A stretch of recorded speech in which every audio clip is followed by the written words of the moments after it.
I'm going to invite a good friend of mine, Duval, from Private Property. Mates, sorry.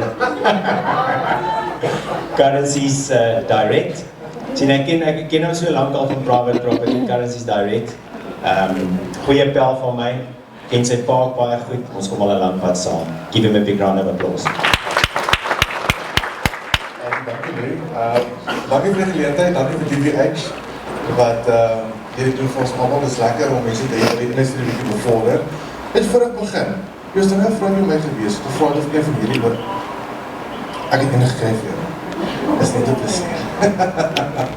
Ek het julle Duval van Currencies Direct, was wat die Private Property, is nou Currencies Direct.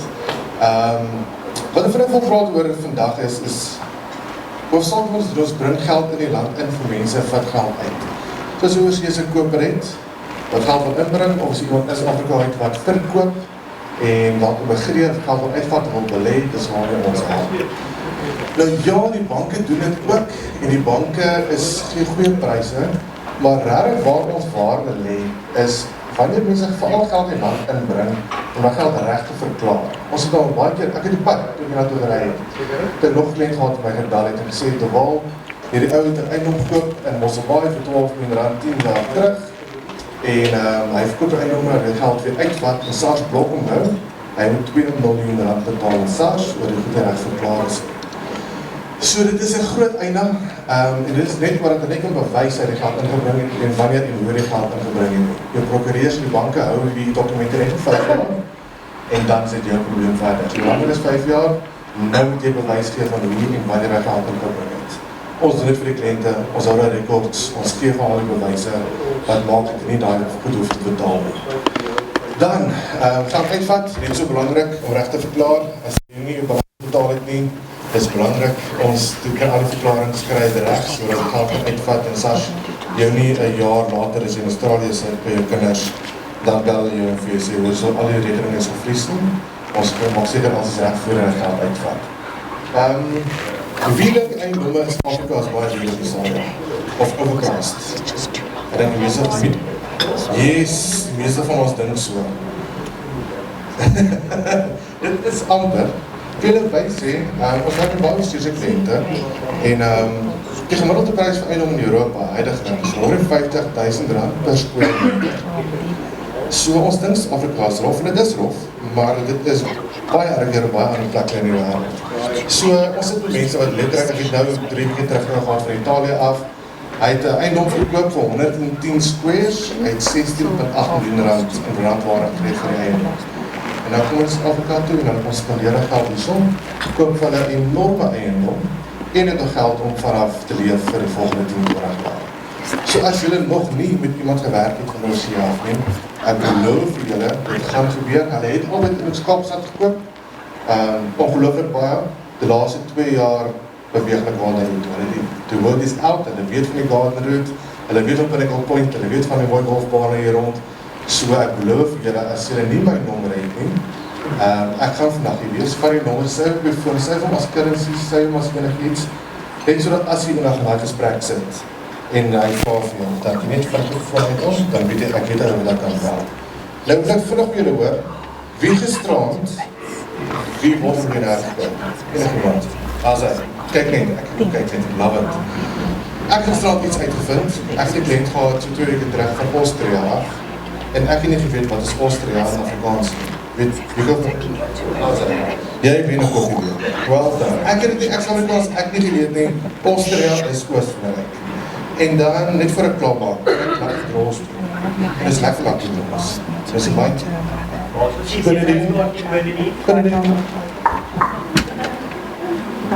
Dit is vir 2, dit is of, as ek nog kan.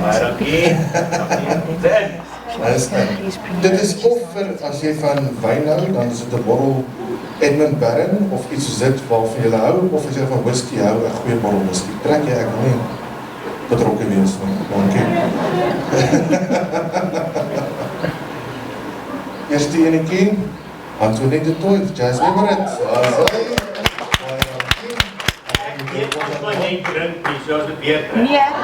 Antoinette, vir jou sal ek koffie, hy is 'n koffie, goeie koffie.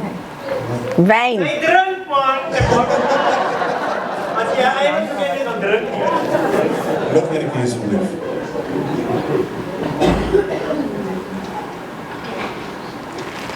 Nee. Geef my 'n heel jazz oor dit. Baie dankie Here. Ek gaan vandag hier wees, so as regtig asseblief, kom vat my nommer, skryf hom op jou foon. So as jy in 'n gesprek sit en jy vra vir jou, hoe bring jy geld in, hoe bring jy geld uit, dan sê jy aanhou dit dan bel jy my. Dankie Here. Geef hom maar 'n klap. En ek sal later my nommer ook uitgee, want die van julle wat my ken, weet ek is altyd beskikbaar. So as julle vir hom soek en julle het nie sy nommer nie, kan jy maar vir my net bel, dan sal ek julle sy nommer gee. Alright. Net voordat ek dit weer oorhandig aan Michelle, as ek gedink ek gaan so dinge net so klein bietjie shake. So the other day I got a phone call from a principal. It was just recently, and he said, en hierdie gedeeltes moet ons nou nie rekord nie, en ek gaan dit sê soos hy vir my gesê het. Hy sê vir my, Louis, hier's groot kak. Ek sê vir hom, what's fout? What's wrong? He said, listen, please come to my office if you can, I need immediate assistance. Ek klim in my kar, los al my afspraak, want ek kan gehoor die panic stations in hierdie principal se stem. Kom maar aan, en hy sit vir my daar 'n aanmaning neer, en hulle word basies gedagvaar vir 'n paar R100,000, die agentskap. En ek sê vir hom, okay, Paul, wag, kom ons begin met die begin. Wat het hier gebeur? En dit is die storie wat ek nou vir julle gaan vertel. Ek hou van ware stories, vars stories, wat ons almal uit kan leer. Nou hierdie storie, I briefly touched on this as well on my roadshow before, and it's got to do with your property disclosure form. So wat gebeur het is, hierdie eiendom is so 'n jaar en 'n half gelede verkoop en geregistreer, en 'n jaar en 'n half later kry die prinsipale aanmaningsbrief van 'n prokureursfirma af wat sê, ons gaan jou dagvaar vir R300,000. En dit gaan alles oor property disclosure forms. En ek vra toe vir hom, as ek hom nou maar, okay, let's dig into it, tell me what happened. So, nommer 1, die property disclosure form was nie geteken deur die koper nie. Dit was wel ge-e-pos aan die koper. Nommer 2, die formaat, the format of the property disclosure form was different than the prescribed form prescribed by the PPA. Inteendeel, dit was anders, maar nog beter met meer inligting. So, die nuwe eienaar, of die eienaar, gaan nou die eiendomsagent dagvaar op die volgende feite. Nommer 1, die koper het nie die property condition report geteken nie. And in terms of your section 67 of the PPA, the Property Practitioners Act, it specifically states the property disclosure form should be, number 1, attached and signed by all relevant parties. So punt nummer 1, word die agentskap geneil, net omdat die koper nie die property condition report geteken nie. Ekskuus, ek het vergeet om vir julle te sê waaroor die eis gaan. Dit gaan oor, Elana het vir julle nou onlangs 'n Zoom training gedoen oor insurance and possession and all that jazz, insurance claims. Hierdie een gaan oor 'n dak wat sy struktuurprobleme gegee het. En ons almal weet, we all know, we had heavy rains en elke liewe dak het gelek. En die koper, die nuwe eienaar het toe ingegaan, hy het 'n ingenieur gekry en gesê daar's strukturele probleme. Hy draai toe om en sê, luister nie, ons gaan nou die agent dagvaar, want die property condition report was nie geteken nie. Technical points, ladies and gentlemen. Tegniese punt. Ek het deur daai goeders gelees, daai agent het regtig waar eintlik niks verkeerd gedoen nie. Maar op 'n technicality, in terms of section 67, has to be signed. If it wasn't signed by the purchaser, it wasn't attached. Nou dagvaar hulle die eiendomsagentskap vir daai R300,000 om die skade reg te maak. Wat sê artikel 67 vir ons? Indien dit nie aangeheg is nie, en indien dit nie geteken is nie, word die eiendom verkoop asof daar geen defekte is nie. Ek sê vir die prinsipaal, luister jou pel, jy beter skik hierop. Want Daar is baie ander defekte nog in die huis. Maar net hoop en bid hulle dagvaar nie vir julle vir al die defekte in die huis nie. Nommer 2. Hulle spreek die agentskap aan in terme van die verbruikerswet. In terms of the Consumer Protection Act. The Consumer Protection Act says that you as a real estate professional acts as a supplier. You supply goods, you sell houses, it's your ordinary course of business. And because you're a supplier of goods and selling houses in your ordinary course of business, your purchaser becomes your consumer. So nommer 2, in terme van artikel 67 van die PPA, in terme van die verbruikerswet, and in terms of the common law, gee hulle hierdie arme agentskap pak slaap vir R300,000. Hulle sê wel vir die agent, ons is bereid om te onderhandel en te skik. Die agent sê, die prinsipaal sê toe, ek sê toe, vir hom luister nie, so ek dink, ons moet maar hierdie ding skik. Kom ons gaan na 'n mediator toe. Raai wat kos 'n mediator? Daarom nie so baie nie. R21,500. Die prinsipaal sê toe, Louis, you know what? I'm going to bite the bullet. I'm going to take this thing to court. I'm going to fight it. En ek gaan vir julle die uitkoms van hierdie hofsaak volgende keer deel, want ons is nou besig om te beklei in die hof. Regtig, ons het 'n advokaatsopinie gekry, and hopefully it will shed some light and bring some good news for us. But for heaven's sake, ladies and gentlemen, don't put yourself in that position. Moenie in daai posisie opeindig nie. Kry jou property condition report geteken deur beide die verkoper en die koper. Heg dit aan. The other thing that they brought up, the fact that the purchaser didn't sign that property condition report, they claimed that it wasn't explained to them. Verduidelik vir jou koper, verduidelik vir jou verkoper, wat is 'n property condition report? Hoekom het jy dit nodig?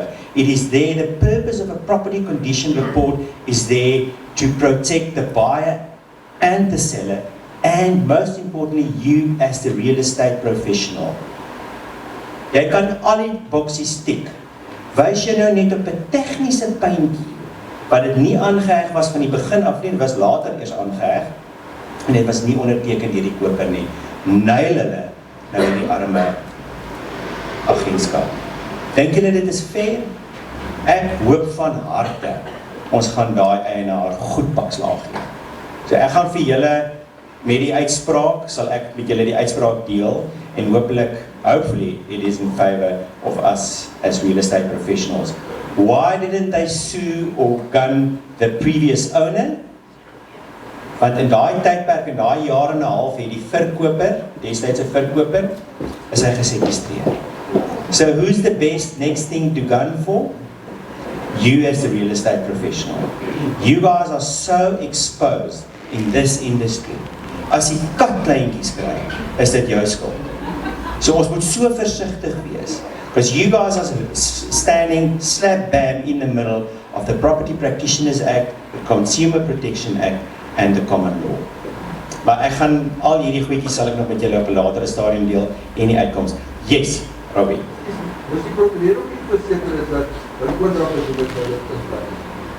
Robbie vra, moes die prokureur nie verseker het dat dit in plek was nie.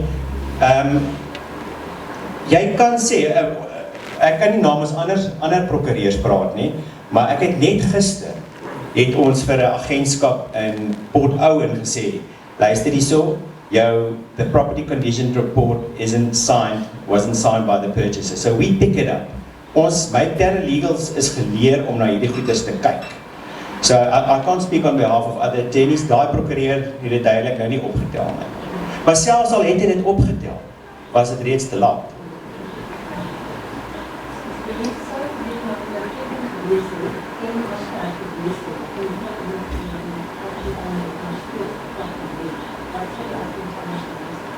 Teen wat sou hulle klag gelê het? Okay, so then it becomes a footstool issue.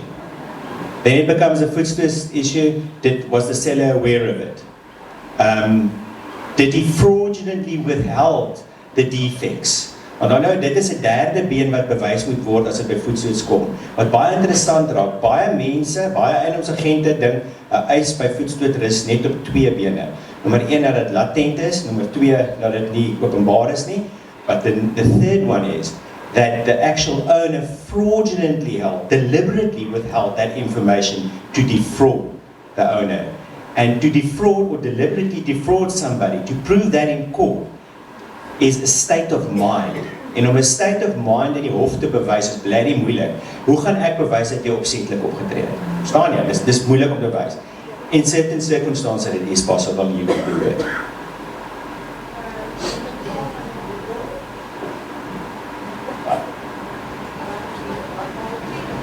Okay, in geval van 'n niemand weet hoe die huis lyk nie. Niemand weet hoe die huis lyk nie. Binnedien, jy moet 'n notaatjie maak dat ek hierdie klousule vir julle aanstuur.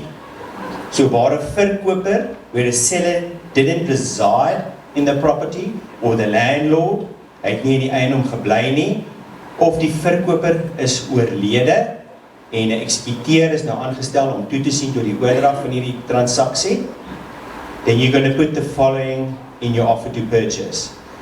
It is hereby put on record that the seller, that the seller has not been living in the property, didn't reside in the property at the stage of the closing of the deal. The purchaser is fully aware of the implications of the seller not being able to disclose about the condition of the property, and hereby and therefore indemnify, dis die belangrike ding, indemnify both the real estate agent and the seller against any claims that might arise because of such non-disclosure. Jy skryf vir hom in jou kontrak. Ek wil nou nie Michelle se show steel nou vandag nie, want ons hier verander, maar jy skryf hom in jou kontrak. Ek sal vir julle daai klousule deurstuur, and you use that, you attach that clause as an addendum, or write it in special conditions that the seller hasn't been living in the property, cannot disclose, the purchaser understands the implications of such non-disclosure, and thereby indemnify you as a real estate agent and the seller. Yes. Ja, weet jy wat nee, Janka, as jy die wet nou gaan dissekteer, nee, soos die legal ouens nou ons nou maar doen, in this instance, the situation I've described to you, you are technically not allowed to make amendments on your disclosure form. So die vraag gaan dan wees, en as jy nou regtig waar tegnies is en jy wil nou iemand besig hou en 'n prokureur ryk maak in die hof, kan die argument opgebring word, that was an amendment on the disclosure form. My argument is not an amendment. So eerste prys is, ek sal dit eerder aan my koopkontrak aanheg, want ons wil nie areas skep vir prokureurs soos hierdie prokureur wat gaan soek het, hy het 'n tegniese punt gaan soek. You amended the property condition report. So ek sal sê, ek sal heg dit eerder aan jou koopkontrak, doen nie veranderinge op jou koopkontrak. Nog 'n vraag dan? Die sê ook my, die meeste van hierdie property condition reports aan hoe huise in het op 'n plaas, is dat 2 huise, 3 store, 'n varkens, 'n hoender op. Jy vir elkeen van daai gebouetjies so 'n rapport ontvang op, wat van jou? Dis 'n baie goeie vraag. Ek het nou die dag dieselfde vraag gekry van die eienaar, die prinsipaal van Agricel wat baie plase verkoop. Is enige Agricel agente? Niemand nie. Ek het hulle seker klaar genoeg geleer. Ja, jy moet maar volgens jou property condition report gaan, volgens die PPRA, en enige ander addisionele goeders wat bykom, moet jy maar in jou koopkontrak meedeel. Of you must bring an application to the PPA. I think there's I can't remember the form that you need to fill in, and let them approve your new property condition report that's more or less in line with commercial property or farm property. Maar jy wat plaas verkoop, dink ek sal saam met my stem. As jy so 'n vorm gaan moet opstel, gaan jy met 50 bladsye sit. Want nie een plaas is dieselfde as 'n ander plaas nie. So ek sal vir jou sê, kom ons gee nou maar.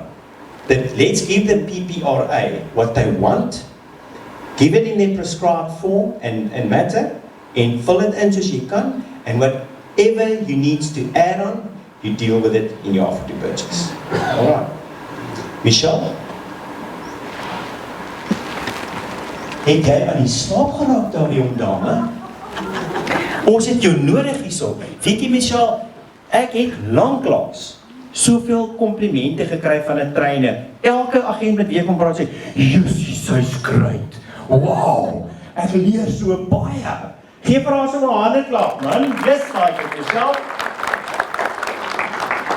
You just need to add, it's actually in the Act that it's the agent's responsibility to get that property condition report signed by both buyer and seller. The Act makes it their responsibility. It does make it their responsibility, yeah.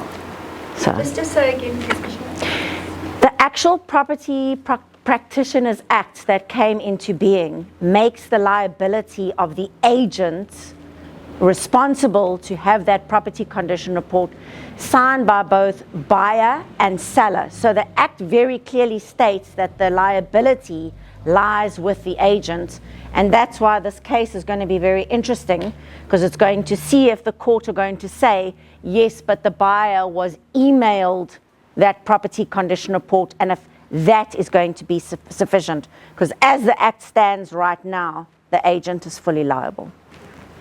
So, yeah. But hey, that's why we got lawyers, because the law always needs to be challenged. What can I say? Yes. How long such property condition reporting actually stand? I mean, 5 years, 3 years? Sê gou weer. Louis, how long will such a property condition report then stand? Okay, so sy vra hoe lank is die property condition report geldig, met ander woorde. So kom ons vat gou die agente wat al vir jare is in die industrie. Jy lys 'n huis, jy kry 'n mandaat, ek was nog altyd 'n voorstander van 'n property condition report. Nog altyd, ongeag of dit nou wetgewing was of nie. Want dit is daar om jou te beskerm, en is daar om jou verkoper te beskerm, en is daar om jou koper in te lig. As daar 'n lang tyd verbygaan het sy dit 'n maand is of 2 maande en jy verkoop die eiendom, then it is your responsibility as a real estate professional to ask yourself, meneer die verkoper, het daar enigstens iets verander sedert dat jy hierdie property condition report geteken het? O ja, my swembad het begin lek. Dankie, tog jy het dit vir my gesê. Skryf dit in. Al is dit 'n week, maak dit, print dit by jou in. Vra weer as jy daai eiendom verkoop, did anything change since you've completed this property condition report? Okay. So daar's nie 'n tydperk aan verbonde. Okay, I mean, when it's concluded, that's my question. So it's now done, concluded. I mean, obviously the buyer can't continue to come back on the issues in the... Yeah, no, that's when it's, after it's been signed and accepted, then it stands. Ja, dan staan hy. Okay. Oneindiglik lank, totdat daar 'n issue ontstaan, selfs 6 jaar later, en die dak gee in.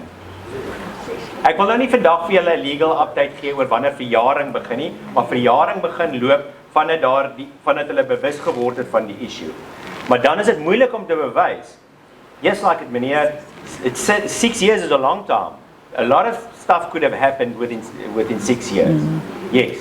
Nou ja, ons het baie samewerkingsooreenkomste met ander agentskappe. So sê nou maar Pieter lys sy huis en ek bring die koper, maar dit was sy listing en sy verantwoordelikheid om daai kommissielys te doen. Wat is die korrekte manier as ons betrokke raak by die listing? Moet ons vir die ander agentskap al ons dokumentasie gee tydens van die samewerkingsooreenkoms?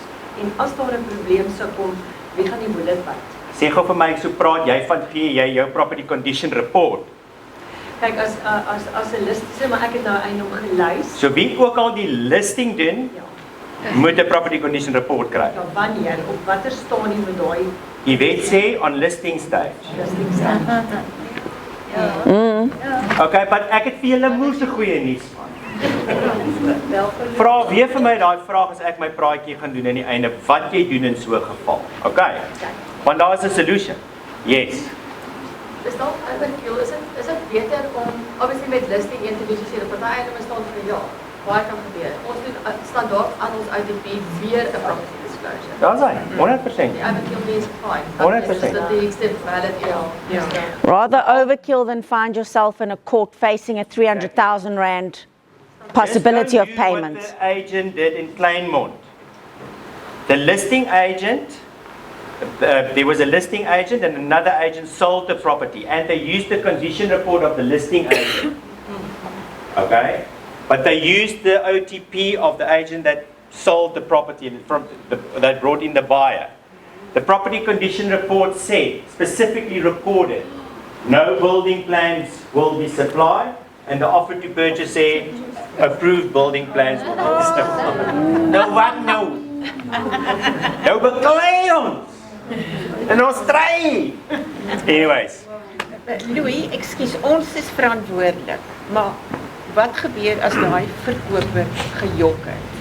En hy weet daar is fout met die. En hulle lieg. Ja, hulle Buyers are liars and sellers are worse. En hulle trap julle. Hulle trap julle. Ek sien dit met baie van my transaksies. Even nou dat dit so gereën het. Dan sê hulle, maar ek het vir die agent gesê die dak lek. En sy het gesê, en ek het dit reggemaak en sy het gesê ek hoef dit nie in die property condition report te sit nie. En hulle doen dit as prins. Hulle sê vir julle, luister hierso, hierdie dak het gelek, maar ek het dit reggemaak. Is dit nodig dat ek in die property condition report sit? Ja. Sit dit in, jy niks om te verloor nie. Maar krake wat toegepluister is, oorgeverf wat die agent nie sien nie. Hulle kan mos nou nie vir jou verantwoordelik hou daarvoor nie. But just remember the following, if you are aware of any defects, it is your duty to disclose. Want die PPI sê dit ook duidelik. As jy bewus was van enige defekte, you could be held liable if it wasn't disclosed in the offer to purchase. Weer eens, die arme eiendomsagent, you are so much exposed. Over-disclose eerder as enigiets anders. Maar soos ek sê, I'll give you that secret, how to get that property condition report on listing stage. Thanks, Michelle. Okay, let's go back to the fun part. Right, so, remember what I said to you in our first session? Your circle of influence.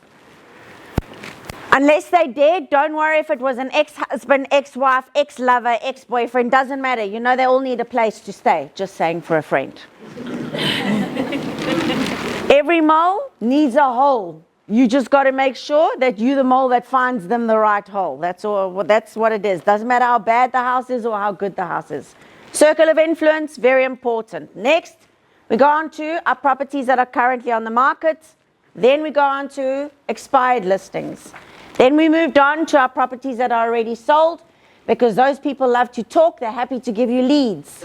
Then you're going to start either getting some new painters, plumbers, and handymen, but you want people that pass you on some leads.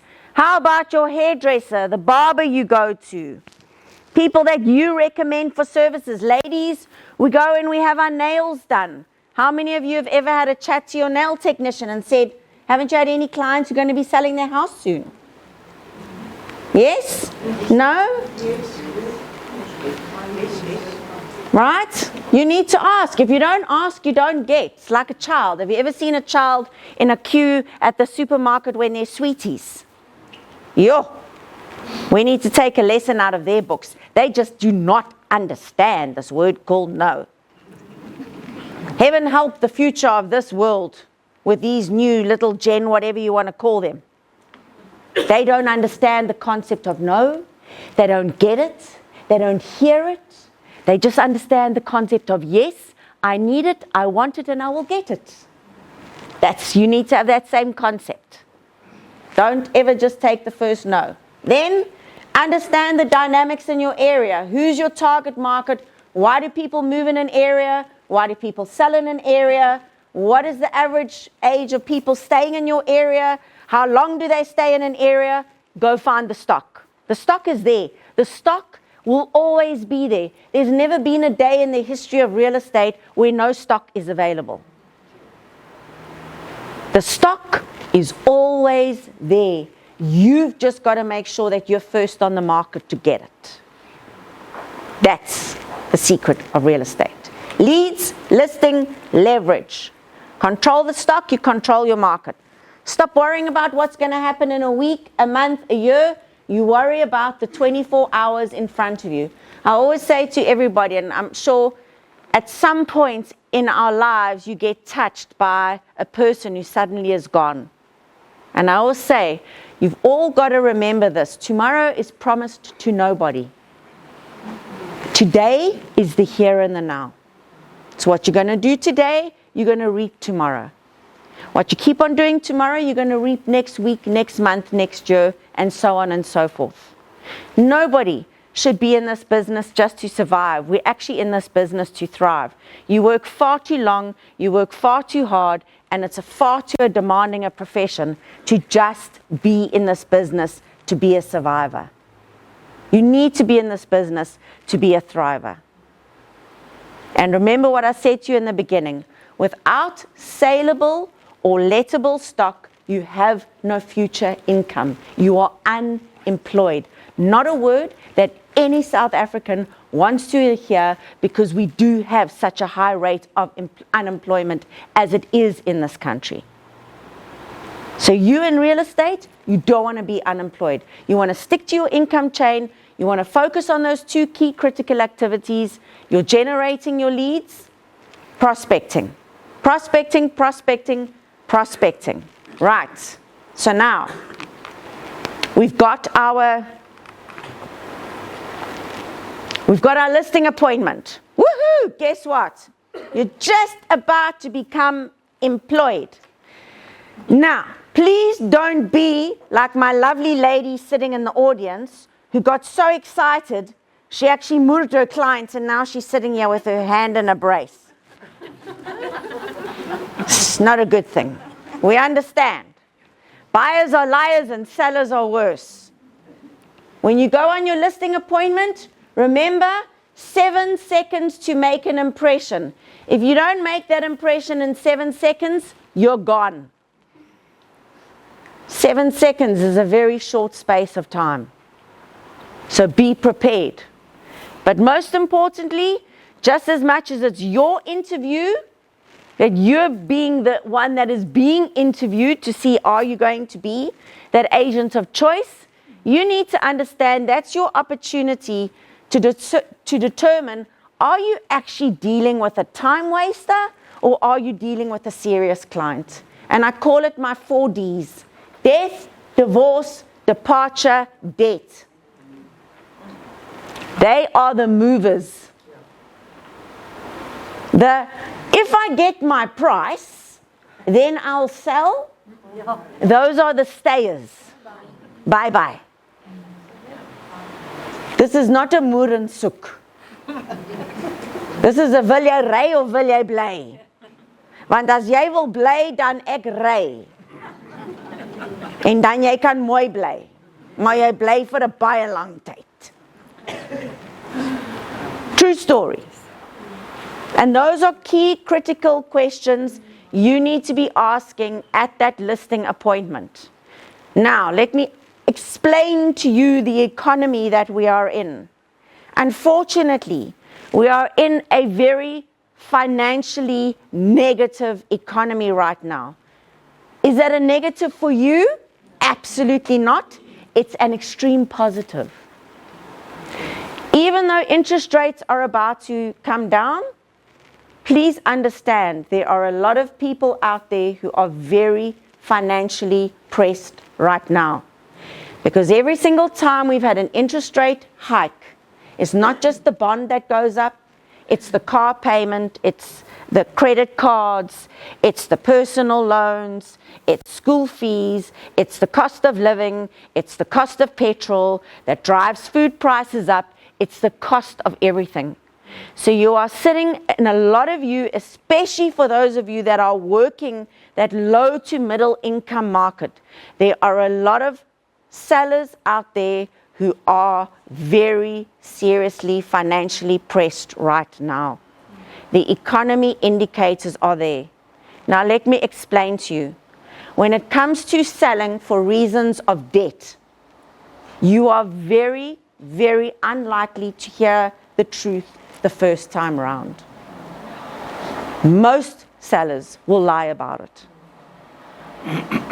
And that you've got to understand exactly what I said to you. Real estate is determined by many factors, emotional factors. When we're dealing with debt, it's fear, it's disappointment, it's disillusionment, it's despondency. They're very negative factors that are driving them into the decision that they have to sell their property. The unfortunate side of that is they look at you and they think that you're going to be this freaking miracle worker, because guess what? The house is going to clear all of the debt. The cars, the credit cards, the overdraft, the loans. And it's all going to come out of the sale of the property that this freaking miracle worker that's standing in front of them is going to be able to produce this miracle buyer that's going to pay this overinflated property for this house, because the owner of the house got himself into such financial issues. Unfortunately, it's also not going to work.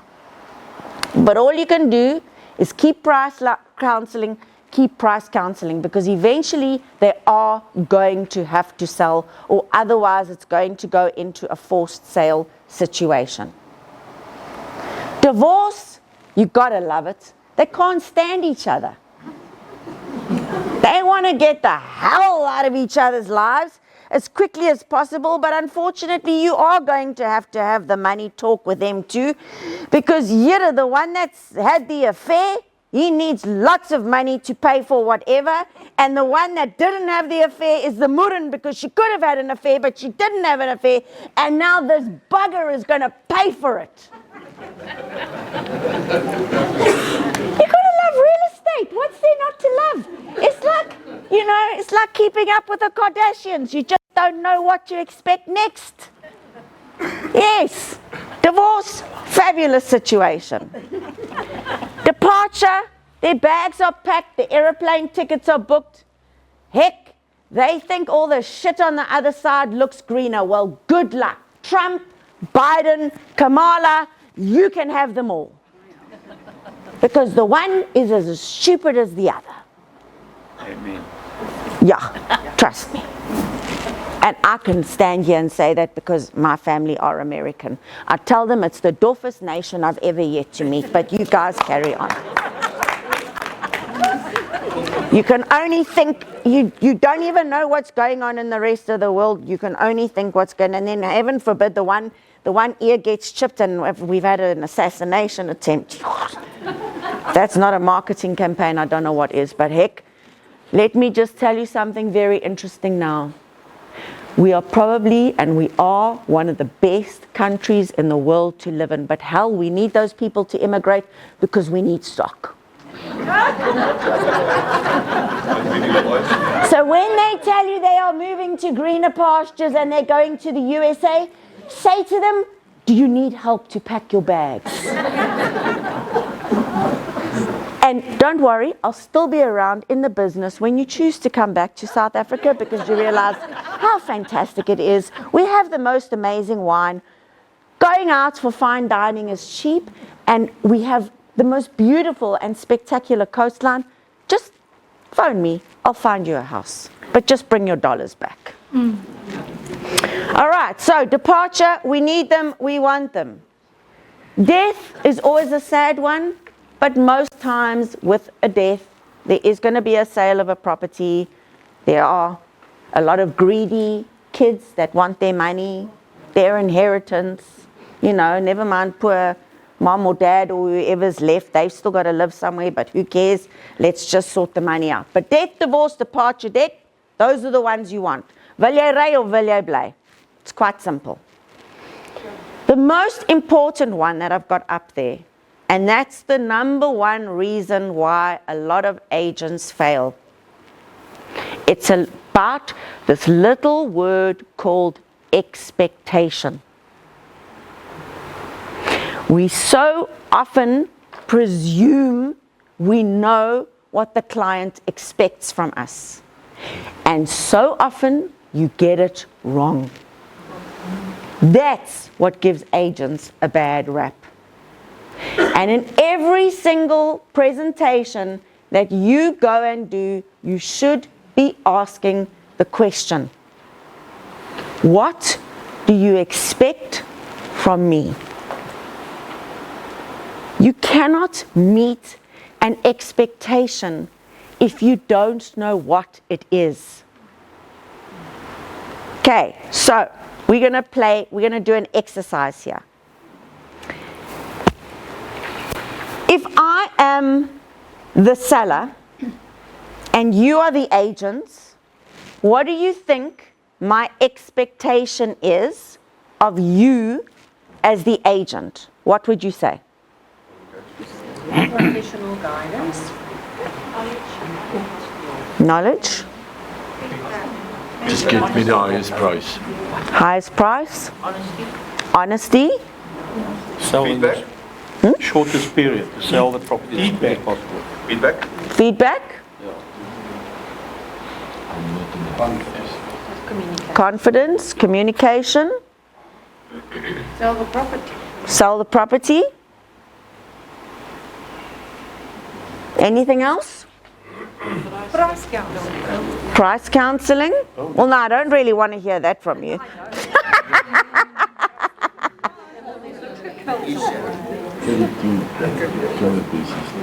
Build a relationship and trust. Build a relationship and trust. Okay? I would ask time. Time? When do you need to move? The question is, what does he expect? Updates in the market to manage that expectation. Okay. All right, so some of you hit it spot on. Obviously, I had an idea in my head. Every seller is different. Obviously, we understand that. My expectation is this little word called feedback, which most agents don't, unfortunately, give. Now, here's how we're going to play out the scenario.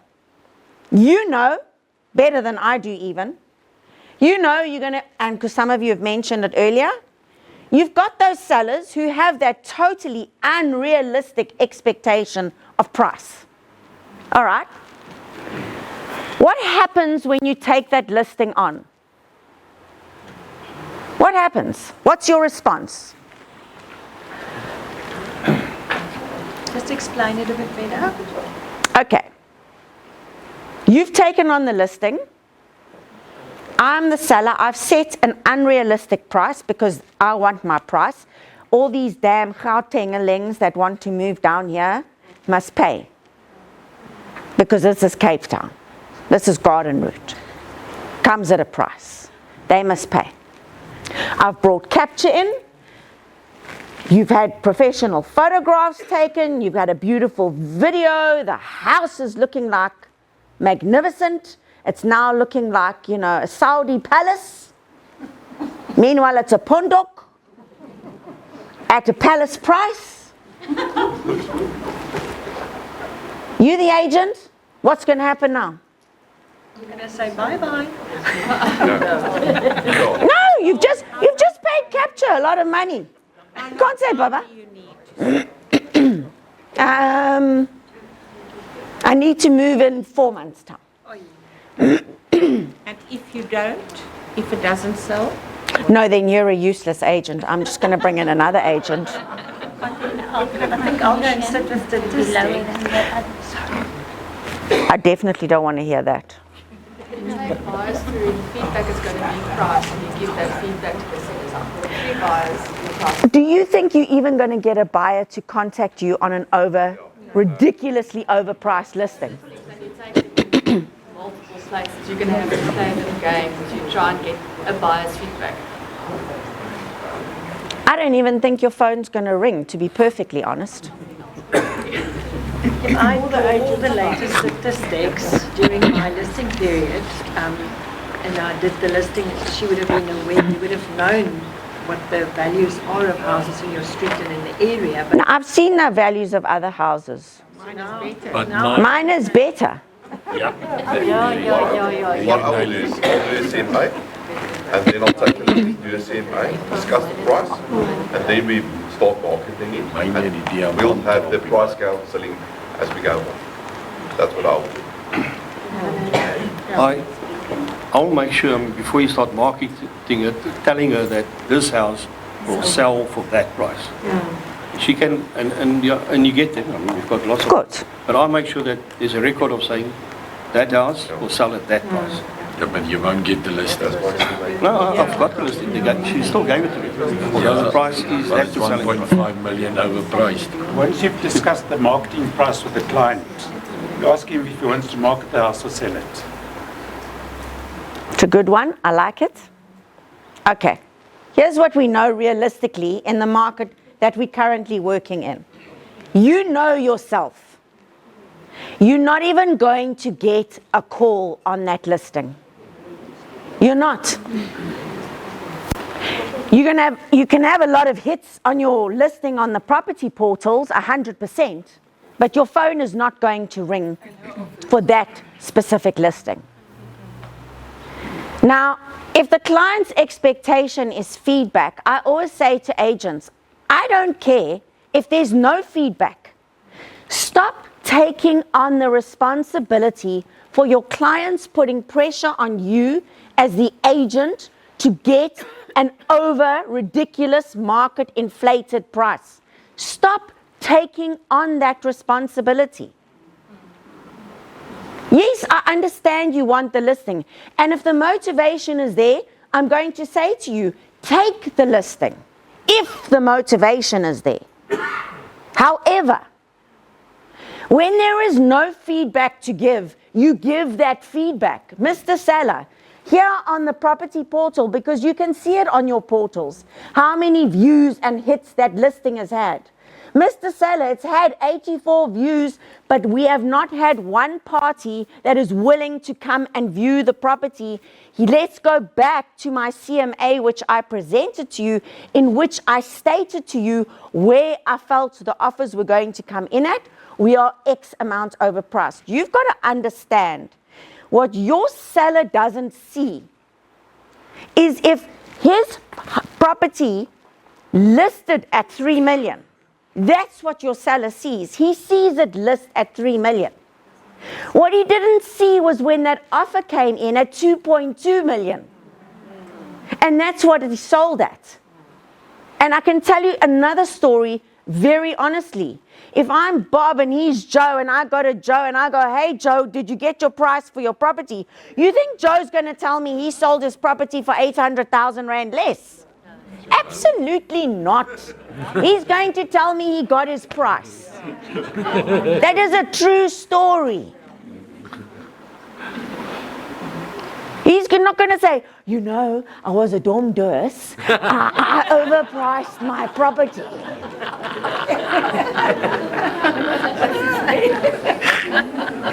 I mean, it's a comedy show out there, ladies and gentlemen. You just got to be part of the comedy. He's going to say, I got my price. Okay, so now my pondok is better than Joe's house. So I think my pondok now is worth 3.5 million. That's why I'm sitting with a difference between 2.2 and 3.5. That's why you ask the question. Excuse me. What do you expect from me? You know, a lot of clients don't like to give sole mandates because it's that FOMO, that fear of missing out. If you meet the expectations, there can be no fear of missing out. But you also, again, on that appointment, you ask a few pertinent questions. Why are you selling? Well, if it's debt, they're going to lie to you anyway. We understand that. My little tip to agents was always this, and I'm not saying you must try it, and please don't do it in the middle of when your clients are there, because you're going to be very embarrassed. I always used to open a client's fridge. Let me tell you now. You laugh. It's a true story. Trust me. When? Open the fridge, man. If they have, it's full of Woolworths products. Let me tell you now, financial is not their problem. But if it's got polony and, you know, Spar's Coke that's supposed to be Coke but it's not Coca-Cola, then it could be a financial issue. True story. Go look at your own fridge at home. Ja, want jy's die poor agent, jy sien. But just when that commission check comes in, I bet you that fridge is full, even if it's just wine. That's okay. Me, you just got to open my wine fridge. If it's full of champagne, it's been a record month. If it's a little bit lean and mean and there's a couple of Duis veins in there, no, it's been a bad month. See, true story. A fridge can tell you a lot. Okay, but now we're not in the business of selling fridges, yeah? We're in real estate. When do they want to sell their property by? When do they need to move by? If they don't sell in that time, what is the next move? And that's a very good question to ask, especially for clients that are facing financial difficulties, because they will always have to have another plan of action. And then the last one, what do they expect from you? If you don't know what they expect, or if you don't know what they're expecting from you, you can't meet the expectation. So very important to ask that question, because then you can meet the expectation and exceed it. Then you can start focusing on your price and marketing presentations, as this gentleman so rightly said. When he presents his CMA, he's going to say to the client, listen, this is the price between where I feel that the offers are going to come in on your property at. Excellent point he brought up is, that's the price, what would you like me to market it at? Because remember, buyers buy houses, sellers buy the marketing. And then you've got to understand, how much price counseling are you going to need to do? That's why it's critically important to have the following information on hand. And here's what I'm going to say to you to please don't do. A lot of agents over-present information and facts, and you lose your clients in the discussion. As I said to you, between our scenario that we played out, what you should have knowledge of is stock that is currently for sale, because that's going to be your current competition. You've got to inform your seller, what is he going to be competing against? You're not running the competition, it's seller versus seller running the competition. So what stock is currently on the market? What failed to sell?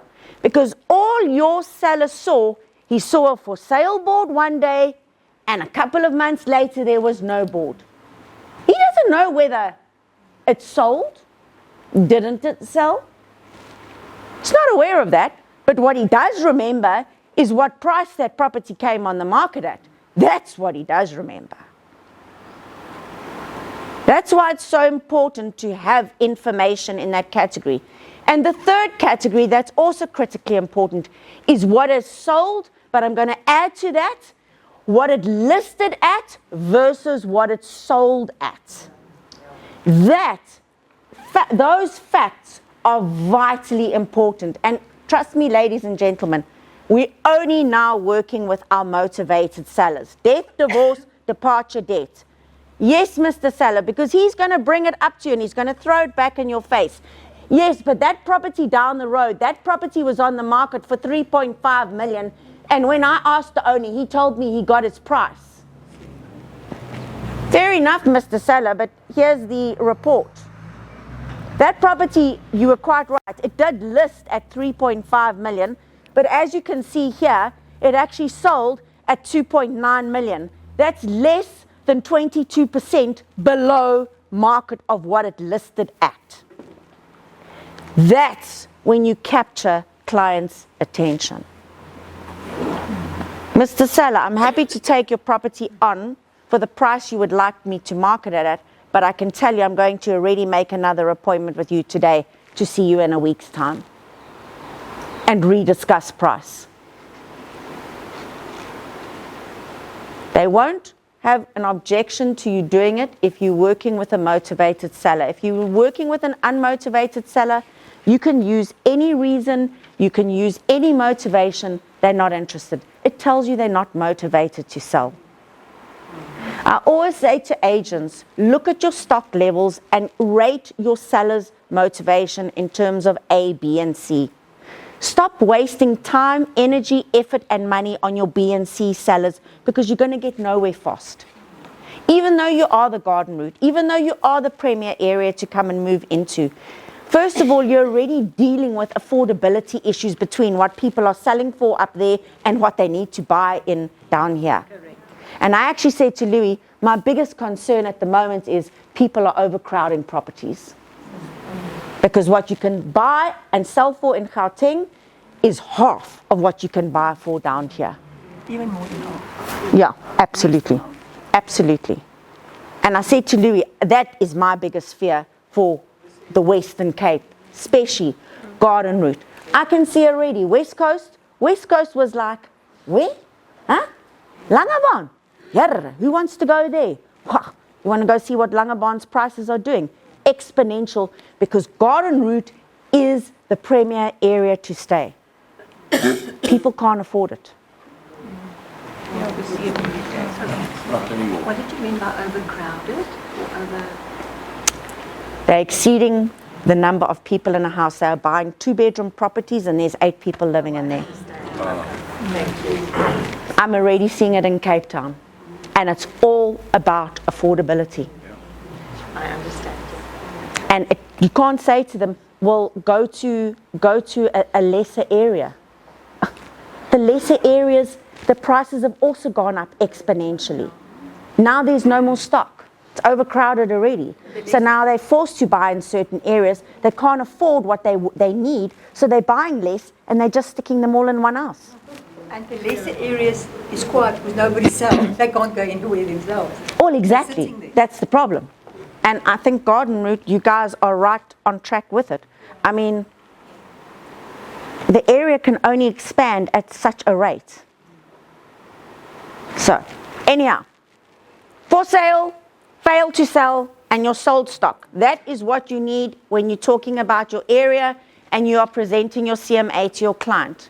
Knowledge about your company's products and services, very, very important. Listen, at the end of the day, as real estate companies, you're all offering the same products and services. Maybe some a little bit more, maybe some a little bit less. But you've got to understand what would drive people to buy into your company, remembering you are the company. So it's about presenting it to the best of its ability. Why should people use your services? What is your unique value offering to your market? What are you going to do that's different from all the other agents out there in terms of service, availability, knowledge? Those are things that are going to come with time. But I always say to every single agent, find yourself what I call a unique selling benefit. Why should customers use you? Professionalism, they can only see down the line. Honesty and integrity, they can only see down the line. You know, we can all sit here and say, well, I'm honest, I'm different, I'm unique. How are you unique? What makes you special? What makes you extra special? That's what you've got to focus on. I'm going to tell you a lovely little story about being extra special. I was waiting to board a flight one day, and you know, you always get that one idiot that must throw their toys out the cot and scream and shout and treat people badly and just be rude and obnoxious. Anyhow, the flight was delayed. I get the frustration. The airline themselves never actually came out and said to us, listen, the flight's delayed due to XYZ. Probably because the aeroplane was falling apart and they couldn't really tell us that. But anyway, that's just the airlines. So I understand this delay, waiting. You know, people have got meetings to go to, blah, blah, fish paste, whatever. Anyway, this guy then starts, well, I've never seen anybody throw their toys out the cot. I actually was embarrassed, to be honest. It's like, yo, this guy's really having a bad day. And then he screams at the front desk, the attendant there at the gate. He goes, do you know who I am? You mustn't ask me that. So now I'm thinking I must have missed something in society's pages because you don't look familiar at all. He says, I am special. It's like, yeah. Special behavioral needs, yes. I would agree with you 100%. Anyway, eventually, we board the flight. He's in the front of the aeroplane. Well, I couldn't help myself. Who are you? So as I board the flight, I go, hi, special. So nice to meet you. I am extra special. Have a great day. I thought the guy was going to implode. The air hostess just about wet her pants with laughter, and everybody just packed up laughing. And I go, that is a unique selling benefit. What makes you extra special? Why would clients want to do business with you? Because remembering, this is a people business. People buy people. You need to be that people person. That code of conduct, and I'm so glad Louis did that report with you. You need to understand what your duties and obligations are in terms of the code of conduct. Before COVID, so prior to 2000, at the end of 2019, the board had a total of 994 cases reported to them of agents who were found negligent in terms of the code of conduct. Take a guess at what the number is that we are standing on currently. Take a flying guess. 2,700. 2,700. We should be so lucky.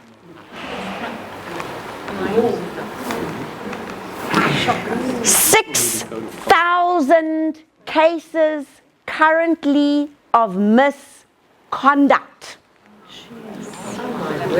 That's a small percentage. It should be zero. Yeah, I'm just saying. We'll never get zero, but 6,000? That's a shocker.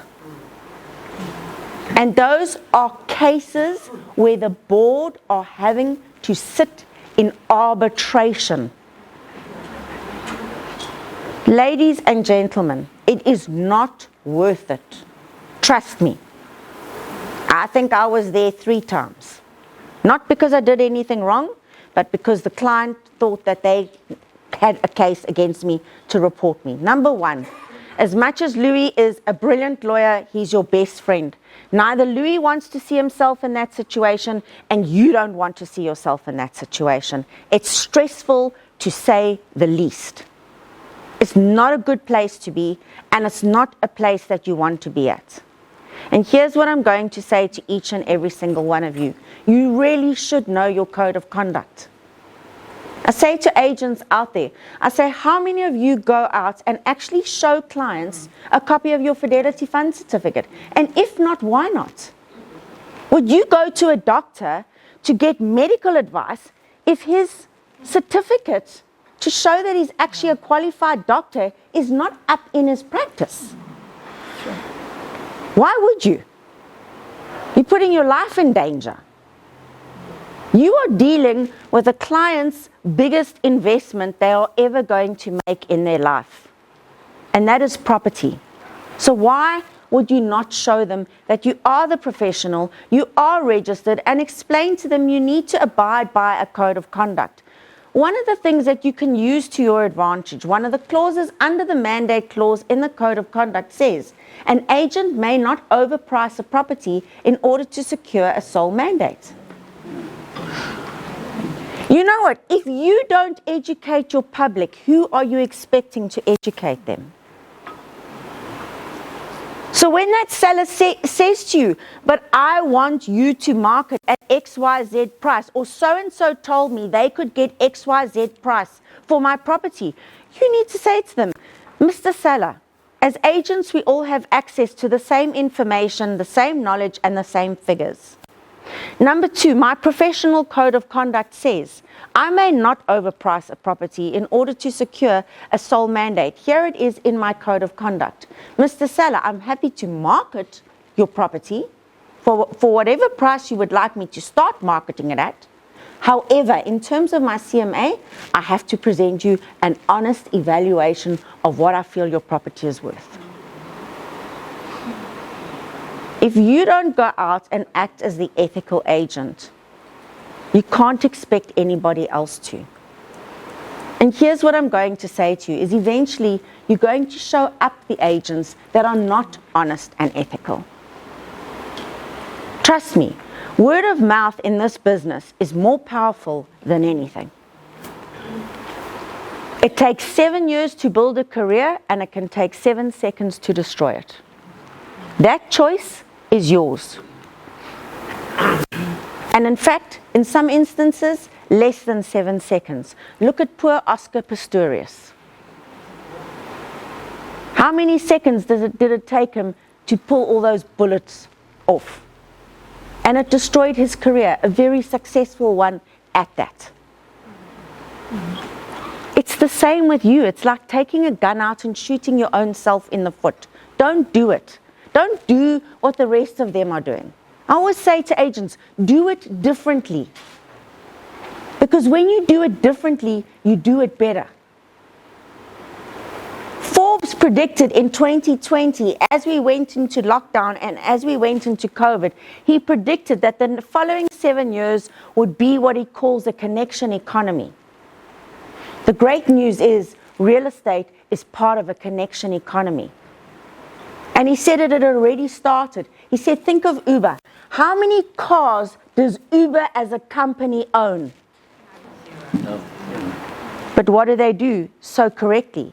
They find a driver who has a car and they connect that person to a person who needs a car. How many properties do you think Airbnb own? None.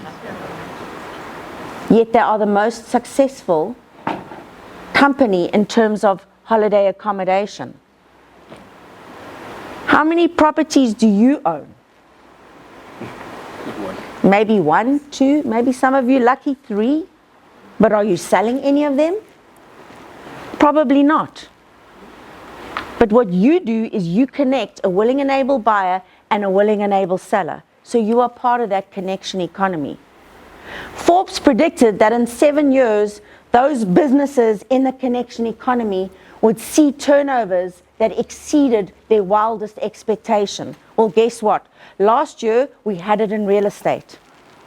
We are a multi-billion-dollar industry.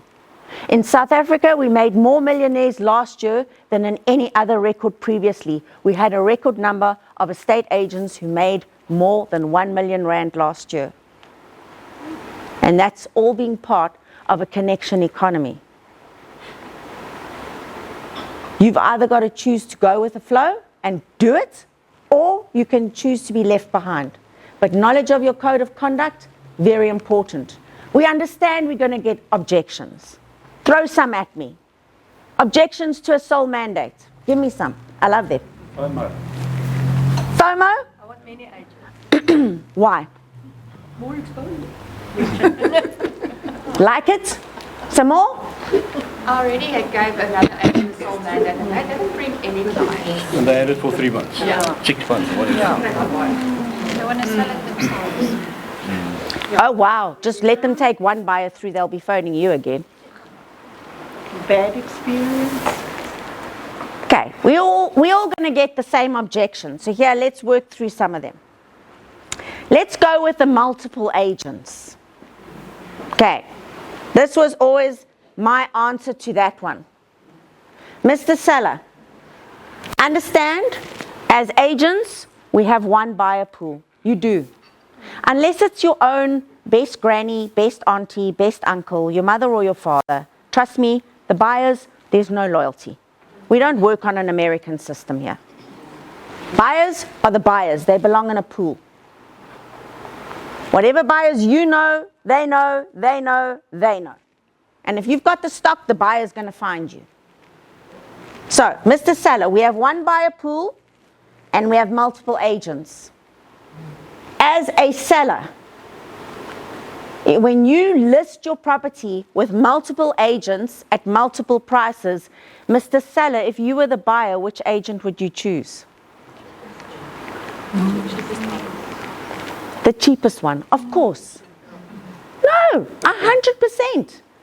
If this agent's listed the property at 1.5, this one is at 1499, this one is at 1495, and this agent is at 1480, I'm not going to go to the agent that's listed it at 1.5.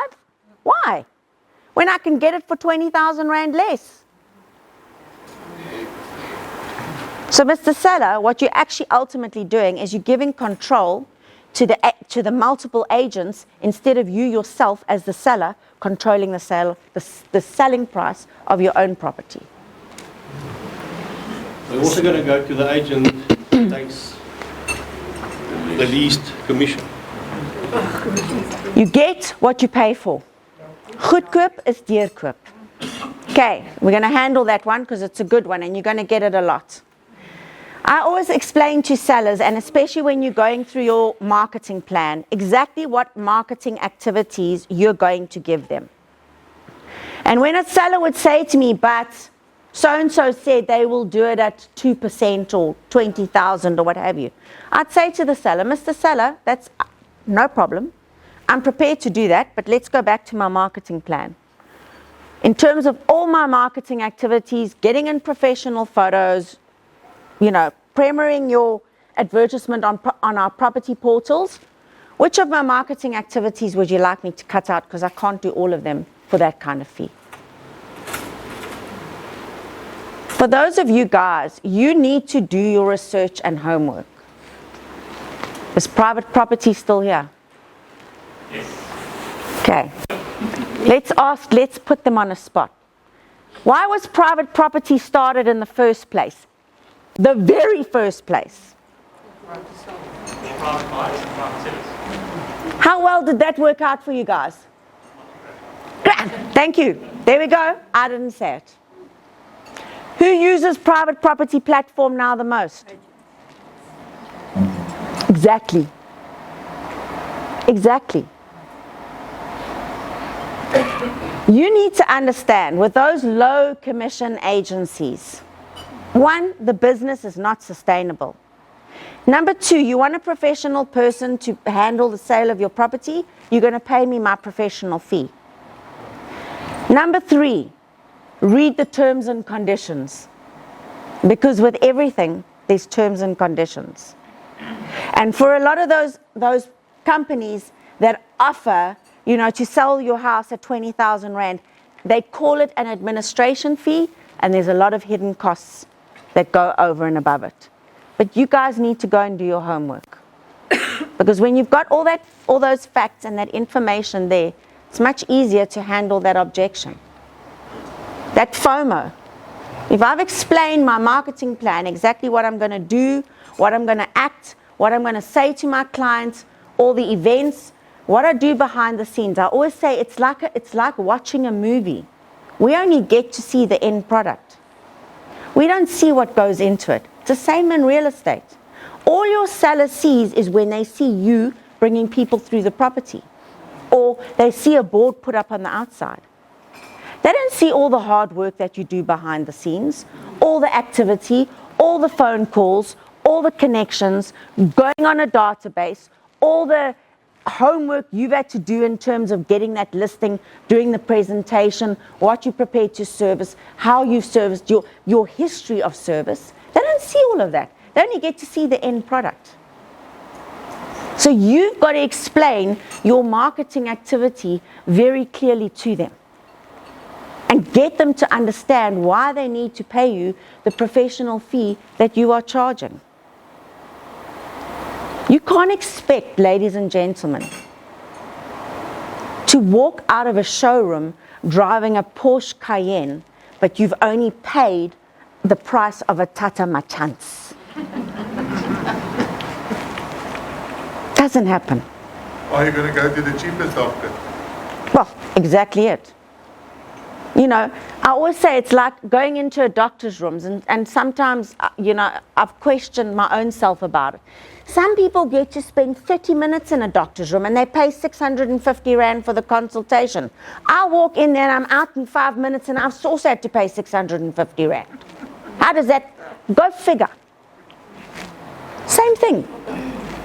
But your marketing plan, very important. Focus on closing your mandates. Your mandates are your future income. Without them, you've got nothing. You haven't been employed. So make sure you focus on closing them. And I always go, focus on the FOMO. Sorry, this thing is...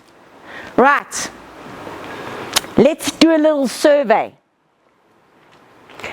How many of you like to walk into a shop, a store, and you like to walk around in your own time, you don't want people bothering you, you'll go look for things? How many of you like that? Okay. And how many of you want to walk into a store and you want somebody to come up and assist you?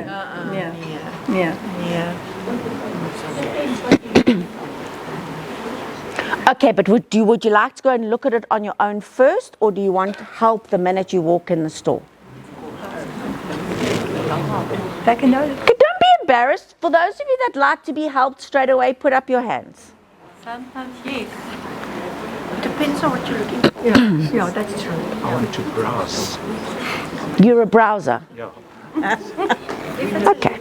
If it's a new shop I go into, like a Woolworths in Century City, and I'm looking for one particular product, and I don't have time to go through all the aisles, then I immediately want someone to just point me to the right aisle. Okay.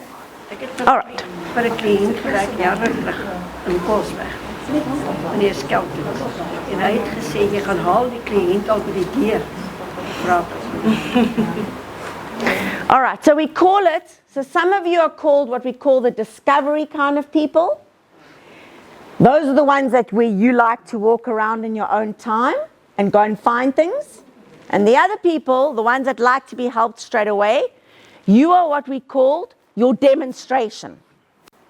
Now you've got to remember with your buyers, you are working with the same two types of people.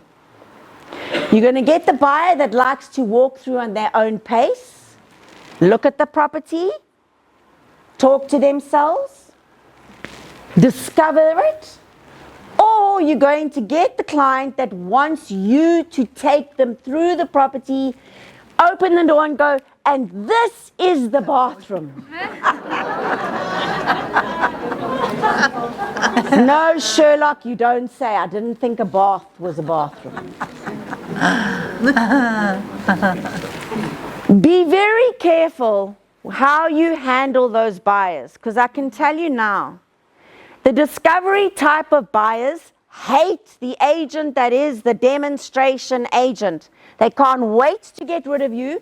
They can't wait to get out of that house. They can't wait to get out of your clutches. But on the other hand, when you've got a demonstration kind of person, don't be the discovery agent. I will walk through the property on your own. They don't like that. Very two easy ways to read which your clients are. One is by their handshake.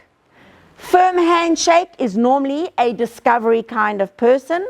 Soft handshake is a demonstration kind of person, believe it or not.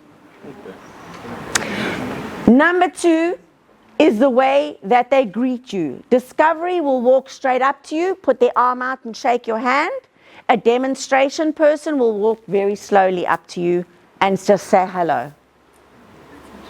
Very easy to determine which of the two that you're dealing with. Yes, I understand for security issues, and we do have issues with taking people through properties. If you're dealing with a discovery kind of person, hold yourself back enough to see where they're going, but keep yourself back. Don't be right behind them because you're going to lose them. If a discovery has questions, they will come up and they will ask you those questions. And very often with a discovery kind of person, they will walk through a second time and then they don't mind you going with them. Because then they want you to explain to their things and point out certain things. Demonstration will want you to hold their hand right throughout, which is fantastic. Even if you are the discovery kind of person, you know what? You need to indulge it. But there's two approaches. Be very aware of your approach because it's two different sets of people. How you handle them is going to make a very big difference in your relationship with them. Is it wrong to ask them? They probably wouldn't know. They'd probably look at you and go, huh?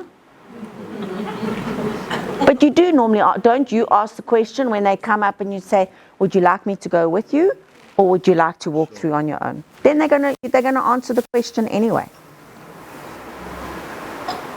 But just remember, with a discovery kind of person, just hang back a little.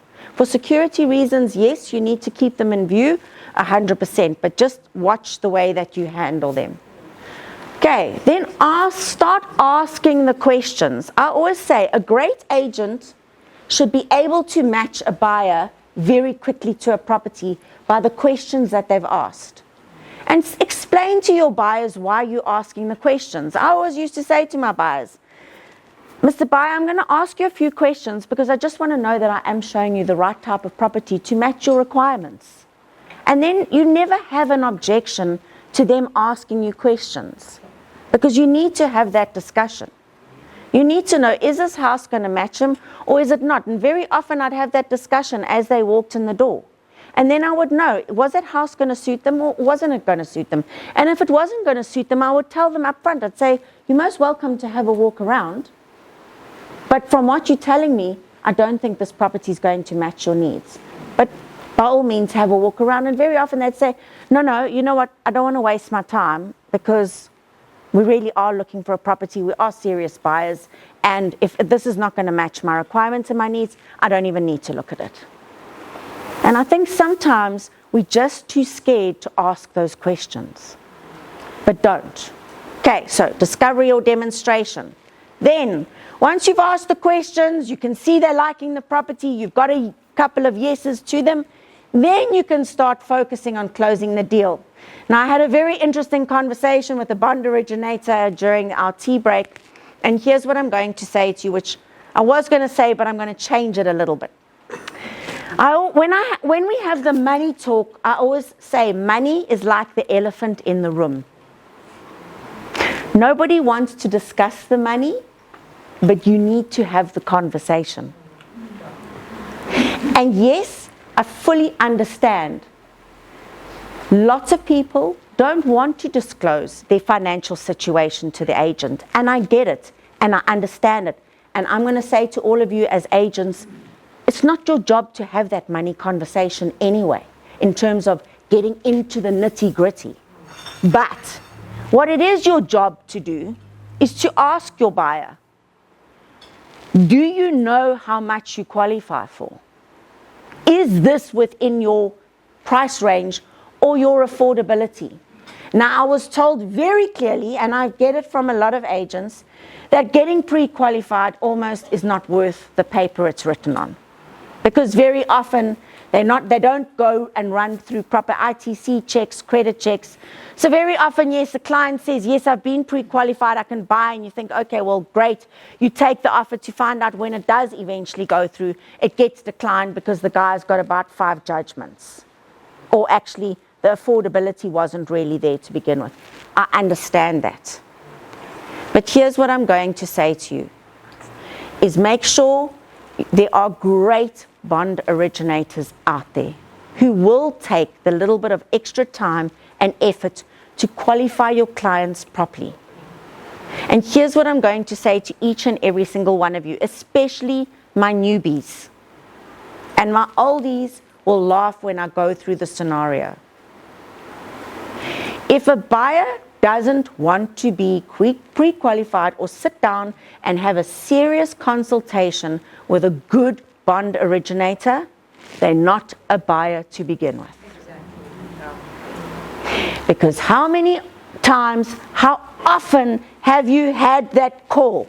No, I need to see the property tomorrow. I'm flying back to Joburg. I have to make a decision by tomorrow. And what do? You drop everything. You forget about your family obligations, you forget about the appointment you had, you don't even go to the dentist because who wants to go to the dentist anyway? The dentist can wait, you're going to be doing another deal, you can afford the dentist a little bit later on. You drop everything to rush out for what to happen? Either they don't show up, or the best is they walk through the property and they say, thank you so much for meeting us here. You know, we put an offer in on another property. We just wanted to make sure we made the right decision. Sounding familiar? Like for bed somewhere. Yeah. I must still go and see 10 other agents. Yes.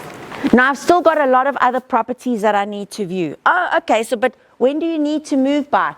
Well, we were only thinking of moving in about 12 months' time. We just wanted to see what was available on the market right now.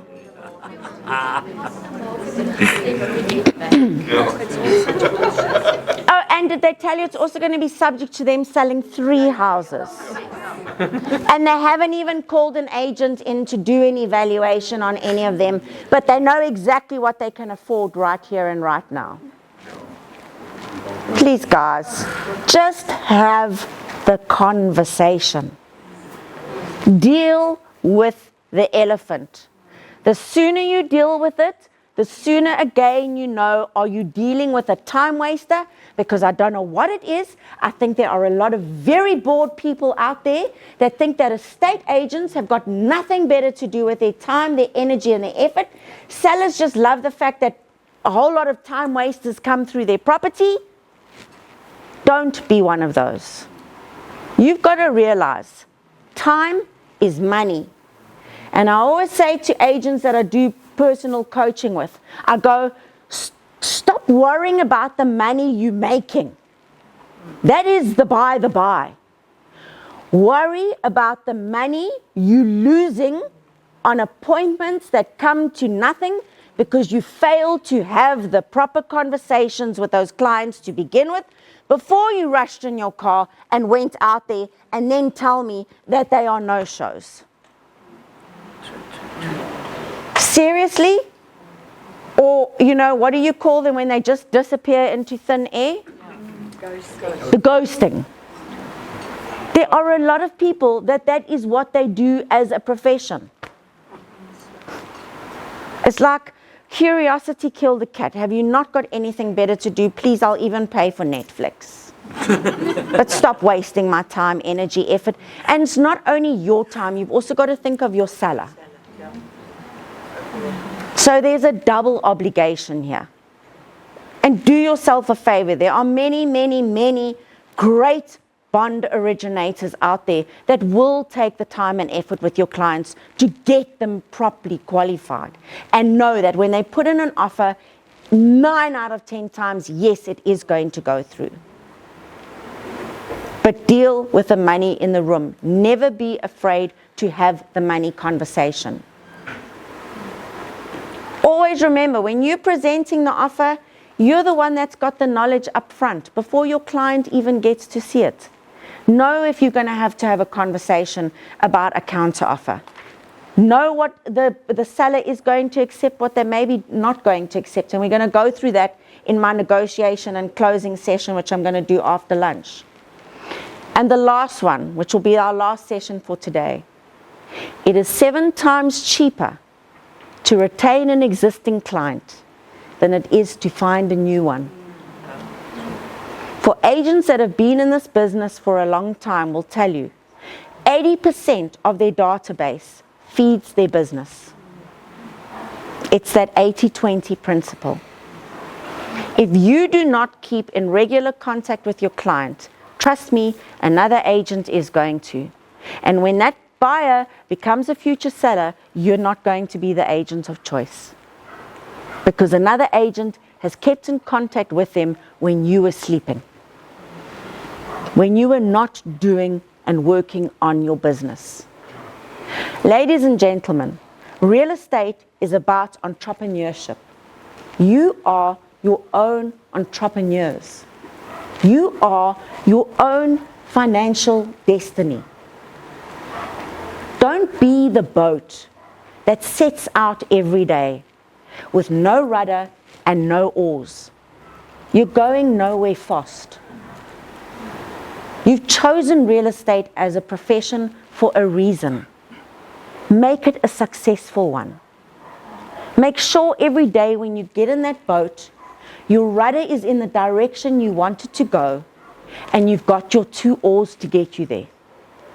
Because then you will get to your destination every single time, more often than not.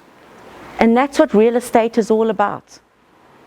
There's enough turnover in this business for all of you to be successful. That choice is yours and yours only. So make sure you make the right choice. Commit to your scoreboard. Commit to that wildly important goal. Commit to moving that scoreboard every week in a positive direction. Create that cadence of accountability. If you don't, nobody else is going to. But hold yourself accountable to it. And ask yourself at the end of every week, did I meet this week's commitments, and what am I going to commit to next week to make my business successful? Sorry.